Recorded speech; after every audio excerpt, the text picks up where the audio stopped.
Okay, so today's session is Help, I Have Sweet Cravings, for those of us who have sweet cravings, which, believe you me, I think a lot of us have it right now.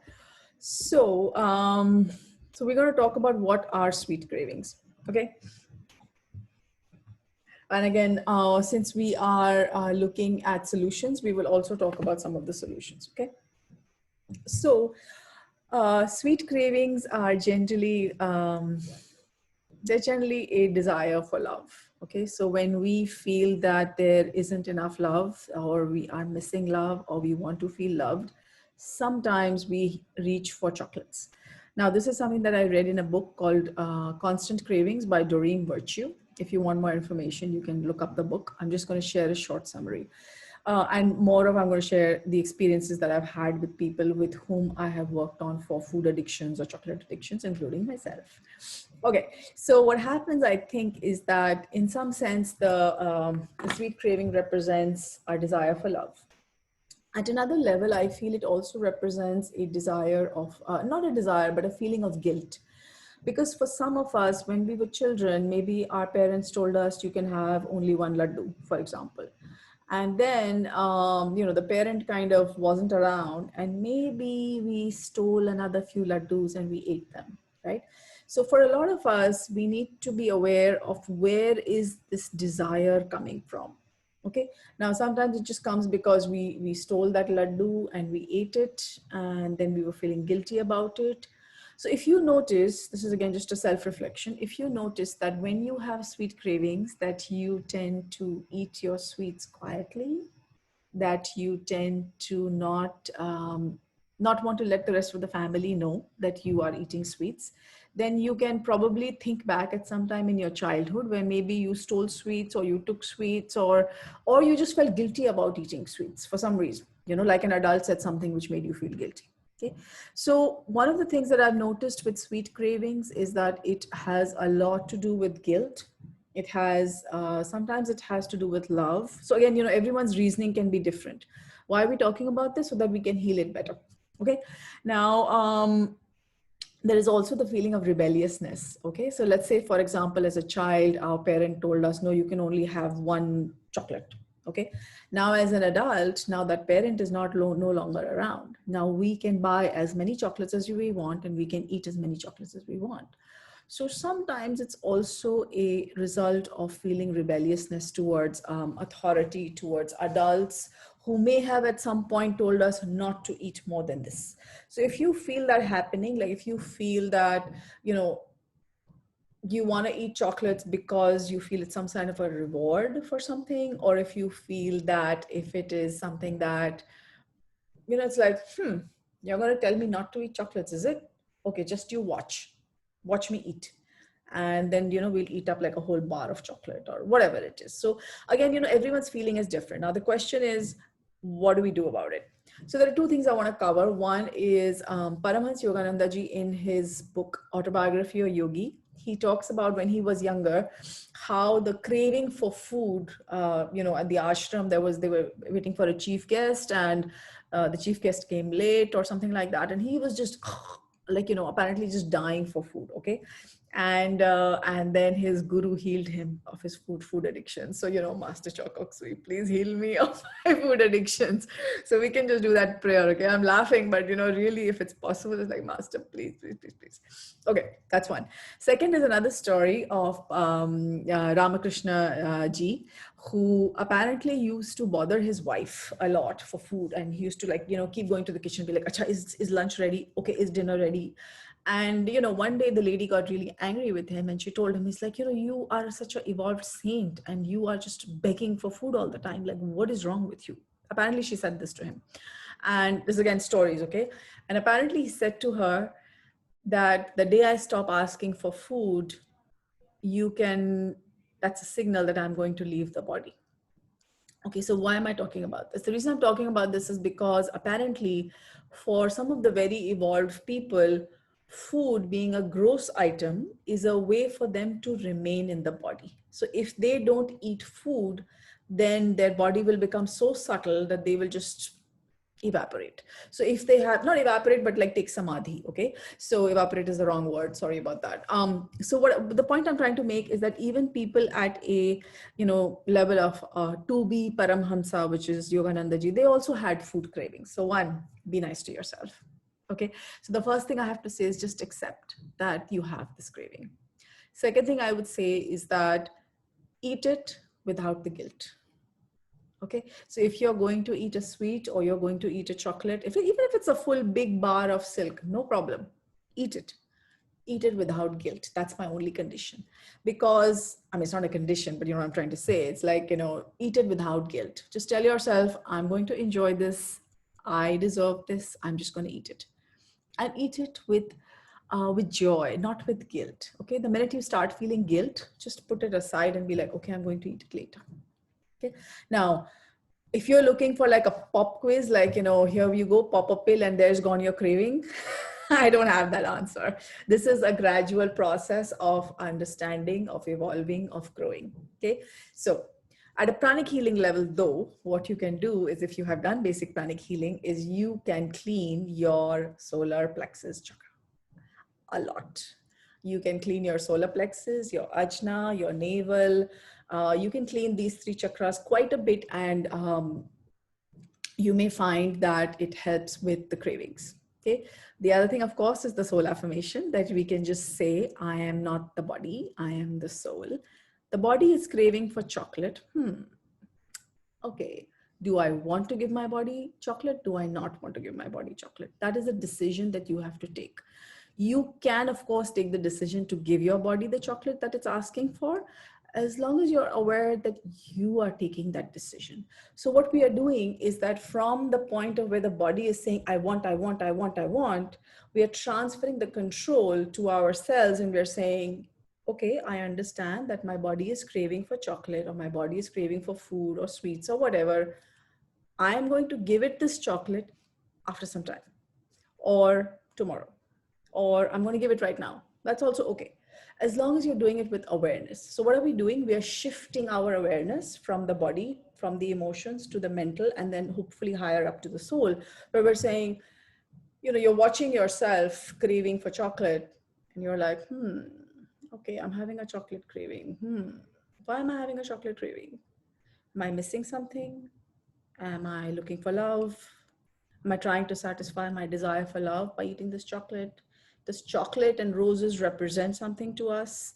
There's so many things in our mind, right? So when we have all these things in our mind, we have to first check, why are we having these cravings? So that's one process. Of course, cleaning your solar plexus is another is another process. And one more thing is that, while a lot of people talk about sweet cravings, do you really want to let them go? Ask yourself, do you really want to be healed?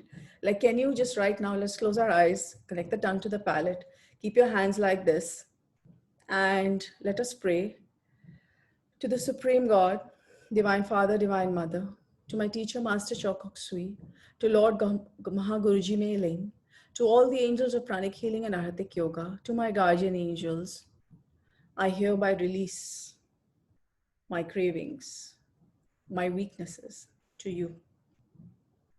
Inhale slowly and exhale and say, I release my cravings. Please free me of these cravings. I am not these cravings. I am the soul. I release my cravings for food. I release my desire to be rewarded through food. I release all of this. I release the rebelliousness in me. Gently open your eyes. Now, this is something that you can do. Now, what I want you to observe, what I want us to observe, is that when we were doing this, were some of us thinking, oh, does that mean I'm not going to be able to eat sweets again? If you had that feeling, that means you're not ready to let go of that craving. We ourselves are holding on. Why? Because sometimes these things feel like friends to us. Okay. Now, this is a very deep topic actually, and there is also a role of ancestors in this. There is also a role of what we call Shraddh in the Hindu tradition in this. I did a session with Master Marilak on generational healing, but I was again reminded about how, binge eating, or she didn't directly cover the topic, but it kind of reminded me that how binge eating and cravings are related to our ancestors, and to the fact that when we do Shraddh for our ancestors. So again, Shraddh season is coming up, so maybe in a few days we'll have this topic again, because how it is related to our ancestors is something that I will need to cover in a little bit more detail. I'll need about 15-20 minutes for that. So today we'll just stick to sweet cravings, cleaning the solar plexus, cleaning the ajna, cleaning the navel chakra for those of us who've done pranic healing. We will also do the soul affirmation, which we just did, which is, I am not the cravings, if you really want to let it go. Now, one more thing I want to say is that we also need to sometimes parent ourselves. Okay, so let's say, for example, I have this sweet craving. So, like you have a parent-child conversation, you can have that conversation with yourself. And what's something that I often do is like, okay, Sheetal, you want chocolate. Why do you want chocolate right now? You just ate. I want chocolate because, various reasons. I'm just making all these faces going, okay, because it used to be a prize for me at some point. When we used to win a race in school, we used to get a chocolate as a prize. Wow. So, getting that chocolate makes us feel like, oh, we did something good.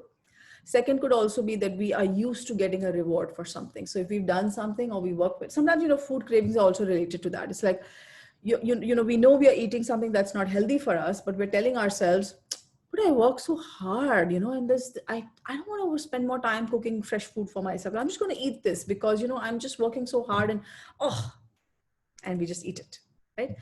It's fine. Okay. Just all I'm saying is that let's use this to build our awareness. Don't expect the craving to go away overnight, but work on it. Let's be aware that the sweet cravings can be a result for reward. It can be about us parenting our child, our inner child. Sometimes I have to tell myself, it's like, I just feel lonely. Like, it's like, oh, I have to give up chocolate also? I've already given up so many things. Yeah, I've given up TV, I've given up, hanging out, I've given up this, I've given up that. Now you want me to give up chocolate and food also? Are you serious? It's like, so this is the conversation that happens. And so, have that conversation with yourself and try to, make a note of why you are doing this to yourself. That is the most important thing, because the more you think about why you're doing it to yourself, the easier it will become to let go. So let's say, for example, you're eating chocolate because your parents didn't let you eat a certain amount of chocolate. So you can just tell yourself like, okay, but my parents are not stopping me anymore. I know it's not good for me. So let me just eat a bite and then stop. Okay. The other thing you can do is you can enjoy it and eat it. Something that I noticed about myself is that I would gobble down a whole bar of chocolate and I would still not be satisfied. Now what I try to do is I try to eat 1, 2, or 3 pieces of chocolate, but I really enjoy it. I like keep it in my mouth. I'll bring it to the right temperature. I really enjoy the whole experience. So previously, if I spent 10 minutes eating that whole bar of chocolate, now I'll spend 10 minutes eating 1 or 2 pieces of chocolate and really enjoy it. Okay, so feel the texture in your mouth, feel the smell. Okay, feel the softness of it, feel the sweetness of it. So try and satisfy the body without overdoing it. Okay, so we are not at the point where we are going to be able to eat super healthy 24 hours a day. Let's not even expect that from ourselves. But let's be aware that binge eating is usually a result or a reason why we are craving for something else. Okay. And once you identify the craving, it's a good idea to get rid of it. You can either take pranic psychotherapy for it. Those of us who have done pranic psychotherapy, there are a couple of techniques given in the book on how to get rid of these things. There are some really simple techniques. Those of us who have not done pranic healing but would like to learn, I would like to say that you can always purchase the books on Kindle. They are available on Kindle and you can read through the book and you can implement some of the techniques. So that's it. And what else I would say? Yeah. So I think we've covered half of the topic, which is why we have cravings and how to overcome them. And in the next session on this particular topic, we'll talk about the role of ancestors and, oblations to ancestors, offering to ancestors, and how ancestors can affect us in terms of binge eating and what we can do about it. Okay. When we are planning to release the cravings, just don't just think of, okay, I'm not eating chocolate, just try and reflect and try to release the guilt, the fear, the feeling of being deprived, the feeling of rebelliousness, whatever is within us that causes us to use sweets as a satisfaction, as a replacement for something else. Okay, so self-love is what we're really trying to replace chocolates with. Let's keep our eyes closed. Let's be aware of our heart, our crown, and our hands. What we're going to do is we're going to try and bless ourselves to help us overcome the cravings that we have. So let's visualize ourselves in front of us. Let us talk to ourselves. We'll do a forgiveness with ourselves, okay? So first is we'll try and get rid of the guilt that causes us to have cravings. So let's bless ourselves. Let's say, Atma, Namaste. I, the soul, salute the divinity within you. I, the soul, understand that you're here, we are here to learn, we are here to experience many, many things. I, the soul, forgive you for these cravings. I, the soul, love and respect you. Try to feel love for yourself and project it to this being who is in front of you, which is yourself. Project pinkish light from the heart, pinkish gold from the crown, going out from your hands, covering this person with just gentle love. Just talk to this person, which is yourself. I, the soul, love and respect you. I, the soul, understand that you have these experiences and these desires. But I, the soul, am not these experiences. I, the soul, am not these desires. I am the soul. I, the soul, salute the divinity within you. I, the soul, love and respect you. I, the soul, understand that you are not exactly the way I want you to be. I, the soul, also recognize that I am not exactly the way you want me to be. I am the soul. I, the soul, love myself with all my imperfections, because as my imperfections are there, they give me an opportunity to learn, to exercise my willpower, to grow spiritually, to grow my willpower, to let go of my weaknesses. I, the soul, support you. I, the soul, am patient and tolerant with you. I, the soul, love and respect you.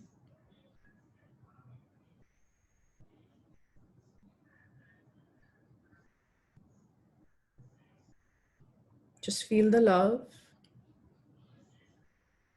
Just envelop this entity, yourself, in front of you with lots of pink golden light. Feel the love.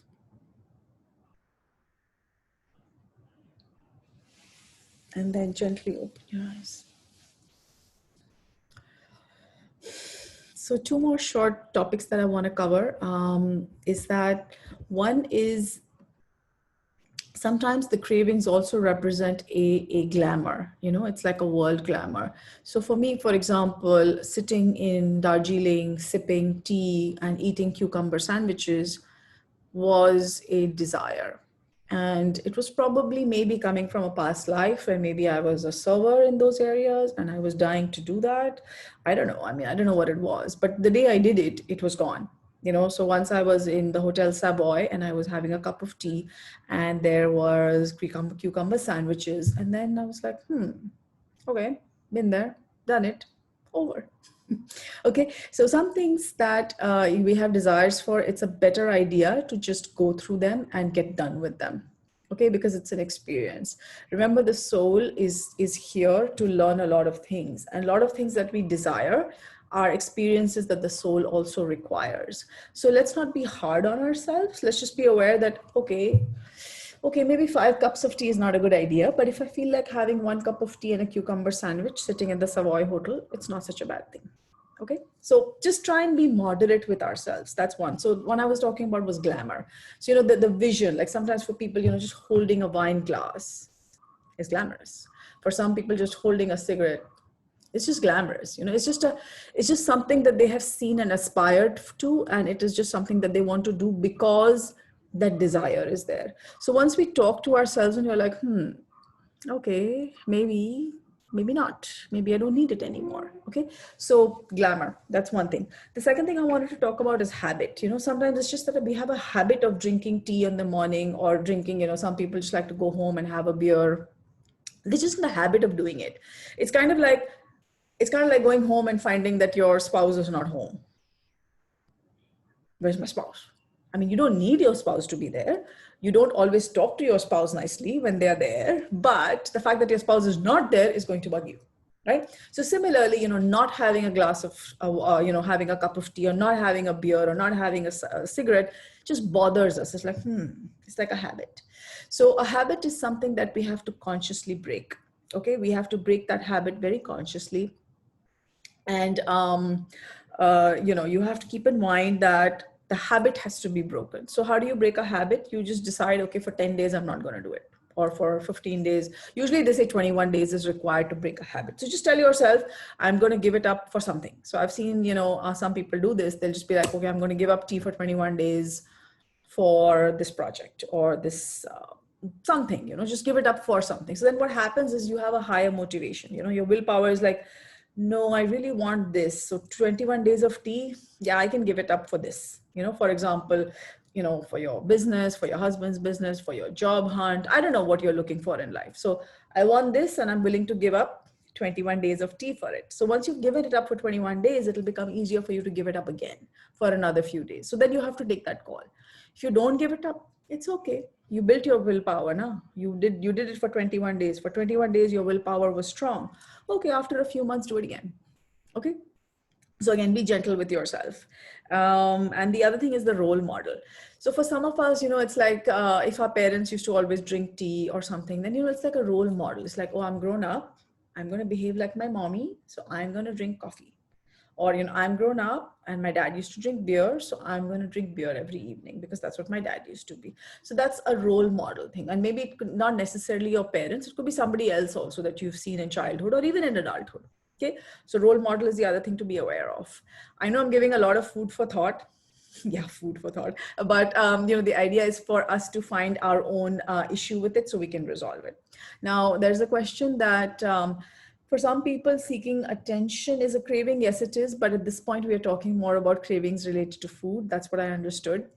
In terms of craving for attention, maybe we can talk about that later. Yeah, so we'll talk about that later. Yeah, food is definitely a way, because, you know, sometimes there is binge eating, right? You know, it's like in Kolkata, we eat something called puchkas. So when we were young, there used to be a binge eating competition. Who can eat 100 puchkas? Okay, you did it once. Do you want to keep doing it? No. So that, like, you know, Dr. Kedia has asked, you know, it's like, is it for attention? Yeah, it's like, I can do it. So similarly, if you can eat 100 puchkas, you can also not eat 100 puchkas, right? Okay. So, so I think that's what I'd like to say. So for cravings, just be aware of what the source is. Is it a habit? Is it glamour? Is it a role model issue? Is it, you know, parenting yourself? Is it rebelliousness? Is it, what else? Guilt and lack of love. Is it lack of love? Is it that we, and also if you find yourself eating, binge eating alone, then you know that it's really related to rebelliousness. If you're doing binge eating in public, then as Dr. Kedia pointed out, this probably is more to get attention. So just observe when your binge eating happens, or why do you drink tea, or what do you feel when you drink tea, coffee, non-veg, cigarettes, whatever it is that you're consuming. Just be aware of it and try to deal with it at the emotional level. And of course, there's pranic healing. We also have a workshop called body sculpting, which teaches you how to reorganize the body weight.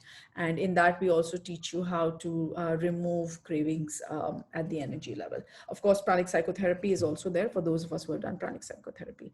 You can just clean the solar plexus chakra a lot. And of course, professional healing is available from our team in case you need it. Okay. Okay. Yeah, thank you, thank you, thank you. Thank you for suggesting the topics also. You can suggest more topics to us so we can also try and be more proactive in delivering what is required. Thank you.